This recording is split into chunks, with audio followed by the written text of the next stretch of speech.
Meu voto é sim. 336 votos. Passou o impeachment pela Câmara dos Deputados neste momento. Amanhã a Câmara manda um ofício para o Senado. E segundo a Constituição, o presidente da República é afastado. Essas imagens marcam o dia em que o povo tirou um presidente da República do poder. Fernando Collor de Mello foi o primeiro presidente eleito pelo voto direto depois da ditadura militar de 64. Representava a juventude, a renovação, mas governou o Brasil apenas por 1.020 dias. Cumpriu apenas a metade do mandato. Assumiu no dia 15 de março de 1990 e governou até o dia 29 de setembro de 92. Depois de muitas denúncias, muitos escândalos, o Brasil, unido, descobriu que poderia tirar o presidente da República do poder na lei e na ordem. Nenhum general tirou a poeira da espada, nenhum manifestante cara pintada quebrou uma vidraça sequer.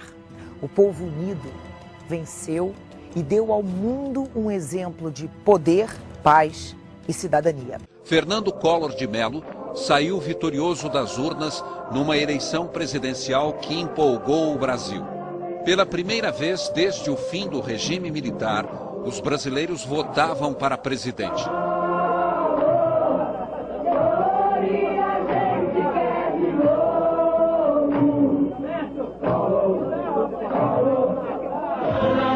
O adversário de Fernando Collor no segundo turno foi o candidato do PT, Luiz Inácio Lula da Silva.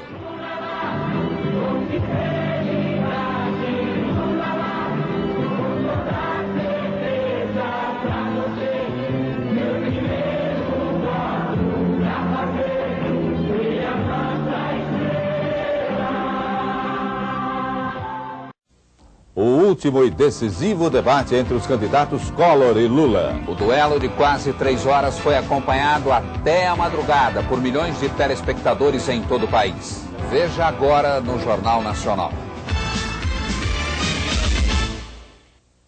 A campanha eleitoral do segundo turno teve seu momento mais importante na noite de ontem. Foi o duelo entre os dois candidatos pela televisão. O debate durou quase 3 horas e foi transmitido por um pool formado pelas 4 principais redes de TV. Reveja agora alguns momentos do debate. É preciso saber de antemão que desde 1980, portanto já há 10 anos atrás, e quando foi fundado o Partido dos Trabalhadores, ele foi fundado na base da liberdade política, na base da liberdade de autonomia sindical, na base do pluralismo político. De um lado está a candidatura do Centro Democrático, por mim representada. Do outro lado está uma candidatura que esposa teses estranhas ao nosso meio, teses marxistas, teses estatizantes, teses que não primam pelos princípios democráticos consagrados na nova Carta Constitucional, até porque o partido daquele que é meu adversário se negou a assinar, ou não assinar, mas votou contra o texto constitucional. Questão do Nordeste. O problema do Nordeste não é um problema de seca, é um problema de cerca. Daí porque ele defendia a reforma agrária, senão morreriam milhões e milhões de nordestinos, como está aí a imprensa dizendo e o IBGE afirmando que é possível até nascer uma sub-raça. Eu quero, de alguma maneira, repelir essa insinuação de que nós sejamos sub-raça, até porque sub-raça eu não sou, como também acredito que o meu adversário não seja sub-raça somente pelo fato de ter nascido no Nordeste. A prova de que não somos sub-raça, deputado, é que nós estamos aqui disputando a eleição presidencial 2 pessoas com origens no Nordeste. Os acordos políticos. O ex-governador Leonel Brizola afirmou que o vice do outro candidato afirmou, com letras maiúsculas, que o vice do outro candidato é corrupto. Eu queria saber do outro candidato. O ex-governador Brizola está mentindo? Ou o seu candidato a vice-presidente é realmente corrupto? Brizola disse que o Bisol contraiu um empréstimo que ele considera imoral, e o Bisol disse que o empréstimo é correto e que vai processar o Brizola. Ora, obviamente que eu, quando fiz aliança com o Brizola, não pedi para o Brizola passar a gostar do Bisol e nem pedi para o Bisol passar a perdoar o Brizola. O que eu pedi era para que os dois entendessem que o momento maior era ganhar as eleições. É rigorosamente inacreditável. O ex-governador Brizola chama o candidato a vice do adversário de corrupto e o candidato acha que é perfeitamente normal, apenas pede aos dois que não se digladiem, que não se xinguem nesse período para tirar proveitos eleitorais, para que não afete a questão eleitoreira, sim. No dia 17 nós vamos dar um não definitivo à bagunça, à baderna, ao caos, à intolerância, à intransigência, ao totalitarismo, à bandeira vermelha. Vamos dar sim a nossa bandeira, essa que está aqui, a bandeira do Brasil, a bandeira verde, amarela, azul e branca. Veja agora a avaliação do desempenho dos candidatos. Mais preparado para governar. Collor, 48%. Lula, 30%. Os melhores planos de governo. Collor, 45,9%. Lula, 33%.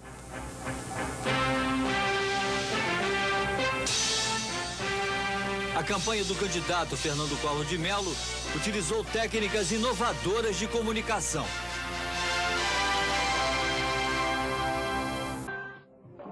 Resultado: Collor, 35 milhões de votos. Lula, 31 milhões.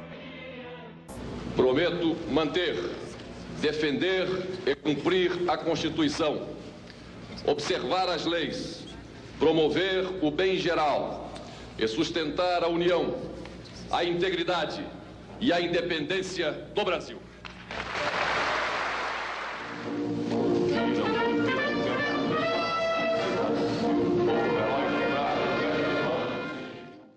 A partir de hoje nós estaremos enfrentando duramente esses que reputo como os maiores problemas nacionais: a inflação, a corrupção e o estado de miséria em que vive a imensa maioria da nossa população.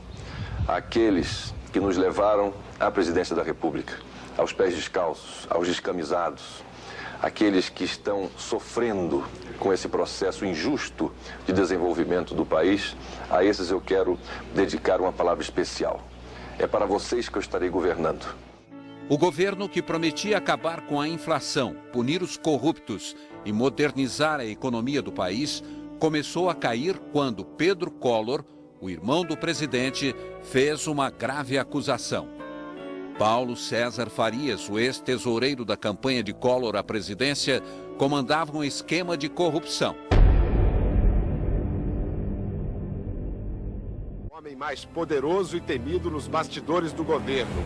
Segundo denúncias, PC montou e operou entre o ano de 90 e 92 um audacioso esquema baseado na cobrança de comissões e tráfico de influência. Um esquema que começou a ruir com as denúncias de Pedro Collor, irmão do presidente. Tentei por todas as maneiras, através de assessores da presidência, enfim, levando informações a respeito de todas as atividades do senhor Paulo César Farias, e não houve resposta. Na fita de vídeo que gravou para a revista Veja, o irmão do presidente, Pedro Collor de Mello, faz acusações contra o empresário Paulo César Farias, conhecido como PC, e acusa o presidente de ter sociedade com a empresária alagoano. Na entrevista, ele diz que PC ganhou 12 milhões de dólares de usineiros alagoanos, intermediando um negócio com o governo estadual. O empresário Pedro Collor diz que Paulo César Farias faz tráfico de influência no governo Collor e que é testa de ferro do presidente. Ele acusa o presidente Fernando Collor de ser o verdadeiro dono de um apartamento em Paris no valor de 2 milhões e 700 mil dólares que teria sido comprado por PC. Pedro Collor diz que ele e o irmão consumiram drogas na juventude. O Congresso Nacional está dividido em duas posições básicas. A primeira é instalar uma comissão parlamentar de inquérito para investigar se são verdadeiras as denúncias do irmão do presidente. A segunda posição é a de esperar o resultado dos inquéritos que a Procuradoria-Geral da República mandou abrir. Durante todo o dia de hoje, deu para notar que alguns poucos botam lenha na fogueira ateada pelo irmão do presidente, enquanto uma maioria põe água nessa fogueira. Nos dois casos, a fogueira produz tanta fumaça que ainda é impossível prever que rumo o Congresso vai adotar. A mãe, Dona Leda, afasta o filho acusador das empresas e diz: meu querido Pedro atravessa uma séria crise emocional. Uma junta médica não concorda. Feliz, ele mesmo leu o atestado de... Concluímos que o senhor Pedro Collor de Mello encontra-se no momento apto a realizar todos os atos de responsabilidade civil, não apresentando nenhum diagnóstico psiquiátrico. As primeiras denúncias do irmão não parecem abalar o presidente. Eu venho hoje pedir desculpas à nação pelo desassossego causado desde o último fim de semana pelas declarações insensatas e falsas que meu irmão Pedro tem feito à imprensa. Eu sou quem peço desculpas à nação por ter no passado sido a pessoa que apresentou Paulo César a ele. Depoimentos impregnados de inveja, recalques, ressentimentos. Outra denúncia irrita ainda mais o presidente. As denúncias de Heriberto, motorista da secretária do presidente à revista Isto É, uma bomba. O motorista revela à CPI os caminhos por onde anda o dinheiro do esquema PC, que chega à casa da Dinda pelas mãos das poderosas secretárias. Quando chegava com dinheiro, passava para a dona Ana, ela fazia a distribuição do dinheiro para pagar os funcionários da residência. O Collor estava protegido, porque nada, você não provava nada com o Collor. Aliás, como todo sistema bem feito de corrupção, você não consegue pegar o peixe graúdo. Mas o Collor, ele foi pego exatamente por causa de um dos fantasmas do PC. Ou seja, de pessoas fictícias, inventadas, o que caracteriza crime contra a probidade na administração, um crime de responsabilidade, cuja pena é a perda do cargo. Tudo que o Collor fazia era uma coisa pirotécnica, então, de repente, ele comprou um Fiat Elba, e aí desfilou com o Fiat Elba, e aquilo ficou na memória de todo mundo, do jornalista, aquela coisa toda aí. Chega na hora de investigar, as pessoas falam assim, o Fiat Elba, vamos ver quem pagou o Fiat Elba. Aí descobre-se que o cheque do Fiat Elba foi pago por um dos mais importantes fantasmas do PC, chamado Bonfim. E aí, quando descobre-se que aquele Fiat foi pago com um cheque administrativo do Banco Rural, o velho Banco Rural, aí ficou provado que não tinha como o Collor dizer, não, eu não tenho nada a ver com o PC. Tinha ali o carro particular que ele andava, era do esquema PC. Nas manchetes dos jornais e nas capas de revistas, os escândalos aparecem e chocam. Jovens, desafiando preconceitos. Certas praias da Europa já tem até topless. Mas um dia chega aqui. Arriscando tudo por um futuro melhor. Você acha que o homem tá... suas ideias, moço? Anos Rebeldes, de Gilberto Braga. A nova série brasileira. Estreia em julho.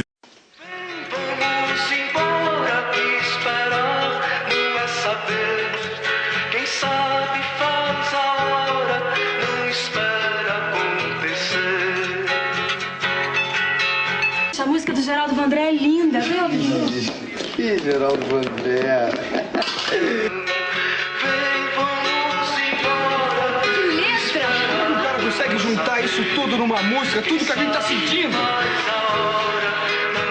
Insensíveis. Como é que pode não dar o prêmio pra uma obra-prima dessa? É uma maravilha, João. Alienada! Que isso? Que inteiro é isso? A gente tá falando de música. O Vandré é um gênio. Tá bom, mas vai ao tom, o Chico. Caminhando é o novo hino nacional brasileiro. Caminhando e cantando e seguindo a canção, somos todos iguais, braços dados ou não, nas escolas, nas ruas, campos, construções, caminhando e cantando e seguindo a canção.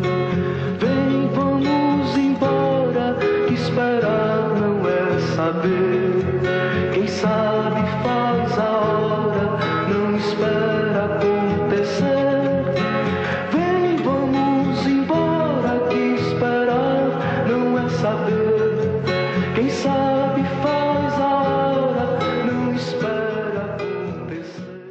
No dia 13 de agosto, a falta de sorte. O presidente manda ao povo um recado de desafio. Que saiam no próximo domingo de casa com alguma peça de roupa numa das cores da nossa bandeira. Que exponham nas janelas. Que exponham nas suas janelas toalhas, panos, o que tiver nas cores da nossa bandeira. Porque assim, no próximo domingo, nós estaremos mostrando aonde está a verdadeira maioria. A resposta ao presidente teve cores, mas não as que ele esperava. Todos os tons se misturam ao protesto.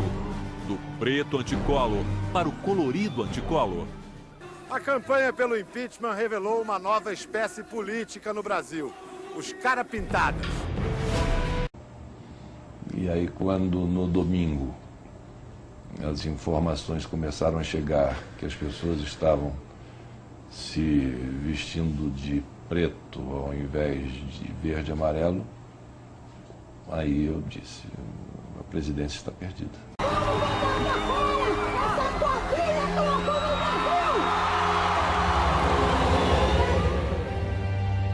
O pedido que fazia a todos ao encerrar os meus comícios durante a campanha presidencial.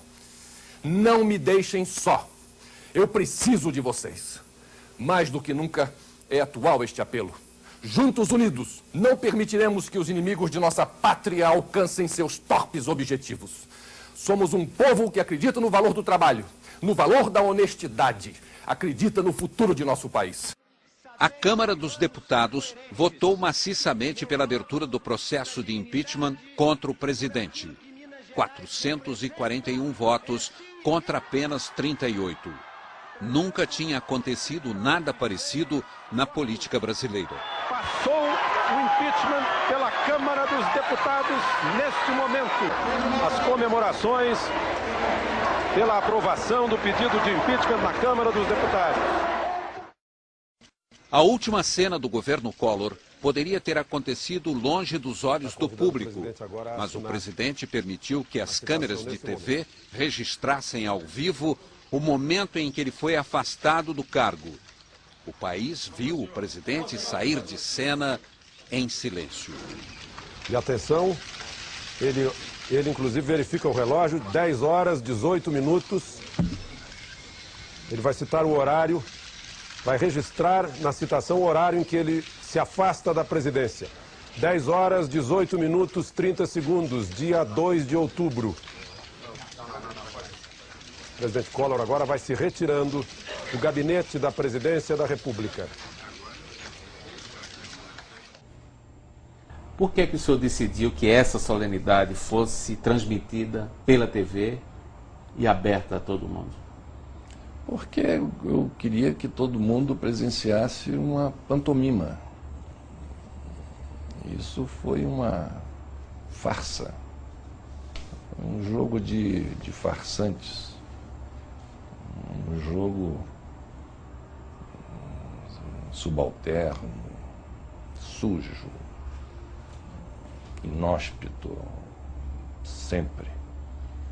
Mas que isso aí fique registrado por aqueles que escrevem a história, porque eu faço a história, vocês escrevem a história.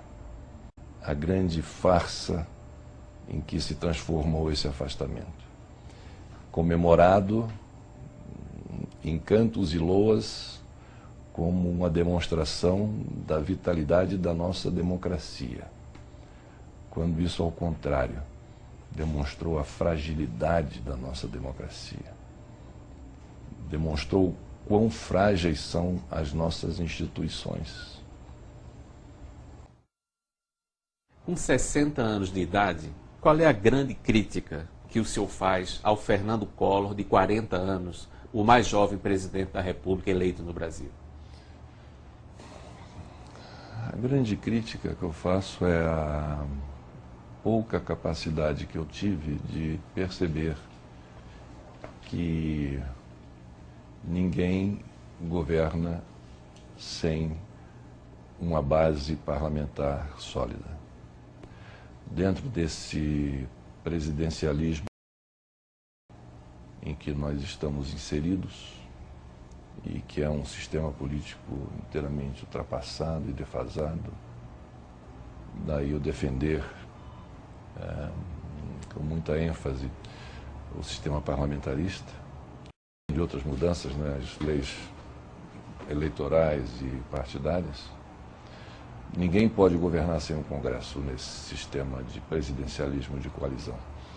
E disso eu não me dei conta o suficiente, embora alertado por companheiros e amigos como Luiz Eduardo Magalhães, o Fiuza, o próprio senador Ney Maranhão, enfim, uma pleiade de deputados e senadores que sempre, Humberto Souto, que sempre me alertavam para a necessidade de se compor essa maioria parlamentar.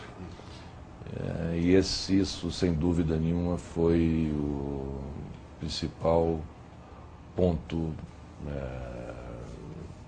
até por ser nevrálgico, que ao não dar a devida atenção, fez com que eu incorresse no grande erro cometido no meu governo. Momento que marcou a história. O presidente afastado Fernando Collor de Mello renuncia à presidência da República.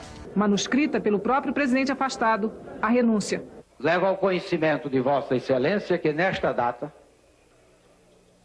e por este instrumento renuncio ao mandato de presidente da República, para o qual fui eleito nos pleitos de 15 de novembro e 17 de dezembro de 89.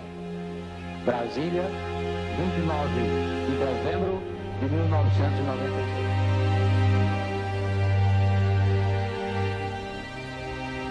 Um presidente eleito pelo voto popular, de um momento para o outro, se ver afastado do poder da maneira como eu fui, muito mais do que traumático, foi algo que, como se o mundo tivesse desabado sobre as minhas costas. Quão importante foi esse movimento, o quanto isso representa para a história do país, o quanto isso pode servir de exemplo para as novas gerações e futuras gerações, assim, a importância de pensar, de contar, poder contar para os meus filhos que eu estava lá, né? Que eu participei disso tudo, que assim, eu fiz a diferença.